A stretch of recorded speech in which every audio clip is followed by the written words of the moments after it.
370 का भी तब समर्थन इसलिए किया गया था। लद्दाख के अपना जो लक्ष्य था वो था कि लद्दाख बहुत पहले से एक अपने आप में राज्य था और एक जिला सा बन गया था जम्मू कश्मीर का। अब 70 सालों के बाद तो जो कुनबे होते हैं, मतलब परिवार होते हैं, उसमें भी आजाद होते हैं, छोटों को एक अलग अस्तित्व मिलता है। तो वैसे ही लद्दाख भी अपना एक या राज्य या यूटी चाहता था और वो 370 के चलते हो नहीं पाता था क्योंकि केंद्र सरकार ऐसा कुछ कर नहीं पाती थी। तो इसलिए जब हटा तो लोगों ने सोचा अब लद्दाख का अपना अस्तित्व होगा, इसलिए उसका स्वागत किया गया था। तो एक तरफ उस अस्तित्व का यूटी के रूप में उसकी खुशी थी, दूसरी तरफ चिंता थी कि यहाँ के जो संवेदनशील संस्कृतियां हैं, प्रकृति है, उसका संरक्षण कैसे हो। और सरकार ने तब आगे बढ़कर आश्वासन बल्कि प्रतिज्ञा की कि हम आपका ये संरक्षण 6वें शेड्यूल में करेंगे, हमारे संविधान में है ना। तो उन्होंने इसे न सिर्फ बड़ी सभाओं में लोगों को आश्वासन या कहिए वचन दिया, बल्कि 2 चुनावों में, 19 के चुनाव में और 20 में जो यहाँ हिल काउंसिल के चुनाव होते हैं, उसमें अपने घोषणा पत्र में पहले, दूसरे, तीसरे बिंदु पर रखा लद्दाख को संरक्षण दी जाएगी 6वें शेड्यूल में। तो इसलिए लोगों ने उन्हें मत दिया, उनकी सरकार बनी यहाँ पर। फिर उसके बाद 1-1.5 साल में बिल्कुल ठंडा पड़ गया, फिर मुकर गए, फिर बोलो तो वो मतलब उसी पे रिएक्ट करने लगे। तो इसलिए ये आंदोलन चलाना पड़ा लद्दाख के लोगों को कि आपने वादा किया, अब आप पीछे क्यों हट रहे हैं। उसी बुनियाद पे तो हम अलग हुए, उसी बुनियाद पे आपकी सरकारें यहाँ बनी। तो ये सब कुछ हुआ पिछले 5 सालों में और लगभग 10 मीटिंग्स, बैठकें हुए केंद्र सरकार के साथ लद्दाख के नेताओं का, मगर उन सब में वक्त गुजरता गया, फैसला कोई नहीं लिया गया। आखिर में मार्च 4 को पिछले महीने ये कहा गया कि आपको हम नहीं दे सकते हैं, कुछ भी नहीं दे सकते।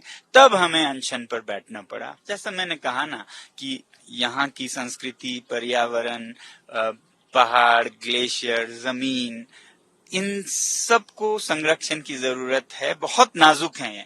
वैसे तो पूरे देश में भी चाहिए, ऐसे अंधाधुंध हर जगह कुछ भी कर लें तो देश पूरा आगे के लिए कुछ नहीं छोड़ेंगे हम, आने वाले पीढ़ियों के लिए। मगर ये जो पर्वत हैं ये कुछ अल्ट्रा सेंसिटिव हैं, नाजुक हैं बहुत। तो इनको किसी भी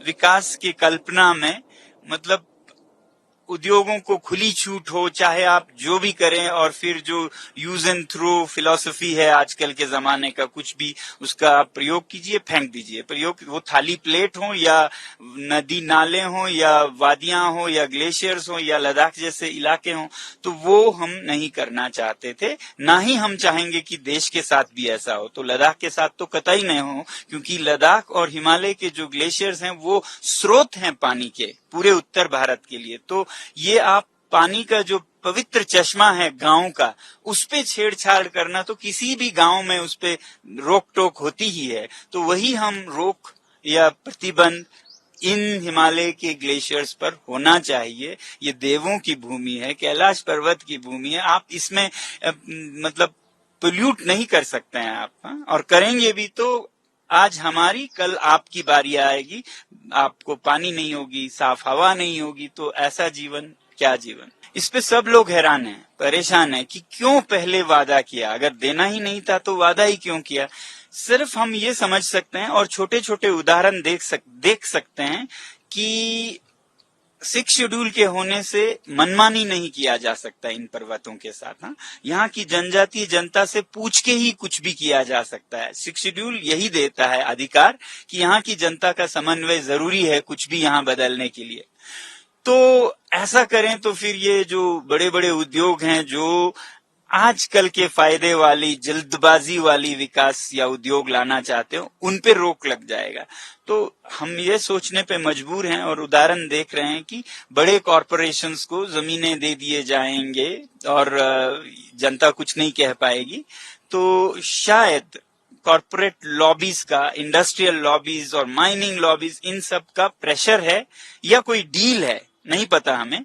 अगर प्रेशर है तो हम ये सोचते हैं कि हमें भी फिर अपनी आवाज प्रेशर बनानी होगी ताकि संतुलन आए। दोनों तरफ का प्रेशर हो तो फिर संतुलित निर्णय होंगे। तो इसलिए हम ये आंदोलन कर रहे हैं, चाहे जो भी हो। अब डील बन गया हो तो फिर सरकार बदलने पर ही वो बदल सकता है। तो चाहे सरकार बदले या चाहे सरकार की सोच बदले, हमें अपना आंदोलन करना होगा ताकि अगर प्रेशर है तो प्रेशर बराबर हो, डील है तो फिर वो डील रद्द हो। इसका एक एग्जाम्पल तो है ना, चांगतांग के जो पश्मीना दुनिया के सबसे कीमती ऊन है, उसके जो बकरी चराते हैं चरागों में, उसके सैकड़ों स्क्वायर किलोमीटर्स, मैं छोटी नहीं कह रहा हूं, दिल्ली शहर के बराबर जैसे इलाकों की बात कर रहा हूं, ये कॉरपोरेशंस को, solar energy corporation of India को दे रहे हैं बिना लोगों के समन्वय के या बिना यहाँ के जनता के समन्वय के। तो ऐसे चीजें, ये तो बुरा नहीं है, बल्कि मैं कहता हूं कि सोलर एनर्जी तो अच्छी बात है, मगर ये भी तो समन्वय से होना चाहिए ना स्थानीय जनता के। अब सोचिए, कल को कोई यूरेनियम के लिए आएगा तो कोई किस मिनरल्स के लिए, माइंस के लिए धुआं और प्रदूषण वाले उद्योग लाएंगे, तो यहाँ के ग्लेशियर्स, यहाँ के जो फूल पत्ते पौधे हैं, वो सब विनाश हो जाएगा और हम ऐसा नहीं चाहते हैं। ऐसा संरक्षण 6वां शेड्यूल ही दे सकता है। नाराजगी तो बिल्कुल है। नाराजगी के साथ साथ हम, जैसा आप अभी कह रहे थे, प्रेशर डालना चाहते हैं कि वो अपने पुराने वादे को याद करें और दोबारा से उसे अपने घोषणा पत्र में रखें या लद्दाख के लोगों से वचन दें कि वो अगर आए तो करें। तो अभी तक तो नहीं हुआ है, इसलिए लोग नाराज हैं। अभी भी हो तो हम इंतजार में हैं। हमारी उम्मीद है कि कोई हम मतलब अनैतिक या अनयूजुअल बात नहीं कह रहे हैं, उन्हीं के वादों को याद दिला रहे हैं। तो होना तो चाहिए कि वो अपना भूल सुधारें कि हमने वचन दिया था, हम नहीं कर पाए, अब करेंगे, मगर अभी तक बिल्कुल नहीं है। हम देश को ये दिखाना चाहते थे कि सच में क्या आपदाएं, मुसीबतें आ रही है जो लद्दाख के जनजातीय चरवाहे हैं, उनकी जमीनें कैसे जा रही हैं। एक तरफ कॉरपोरेशंस को जा रहे हैं सैकड़ों स्क्वायर किलोमीटर, शहरों के बराबर, और एक तरफ चीन को जा रहे हैं हजारों स्क्वायर किलोमीटर, जो कि मतलब राज्यों के बराबर हो सकता है। तो ऐसा हालत है यहाँ की, पीड़ा क्या है लोग समझें, नहीं तो वो सोचेंगे ये कुछ उपद्रवी हैं, ये ऐसे ही कुछ पॉलिटिकल है, कुछ अपना चाहते हैं। तो हम वो सच दिखाना चाहते थे, और अगर सरकार को दिखाने में कोई आपत्ति नहीं होती तो वो हमें जाने देते, ऐसा हमारा यकीन था। और अगर सरकार को कुछ छुपाने का है तो वो हमें रोकते, ये हमारी यकीन थी। तो उसी इस हिसाब से हम निकलने लगे। तो इतने रोक लगाए गए कि यहाँ पर दफा 144 सेक्शन 144 या फिर इंटरनेट काट देने का योजना बनाया गया। तो इनको देखते हुए फिर हमने कहा, हम जो साबित करना चाहते हैं वो तो यहीं पे बैठे बैठे साबित हो रहा है कि सरकार हम नहीं चाहते कि हम वहां जाके देश को दिखाएं। तो हमें जाने की जरूरत भी नहीं है, और जाएं भी तो फिर पुलिस और इनके साथ मुठभेड़ हो, फिर दंगे हो। हम सीमा पर ऐसा नहीं करना चाहते, ये देश के हित में भी नहीं होगी।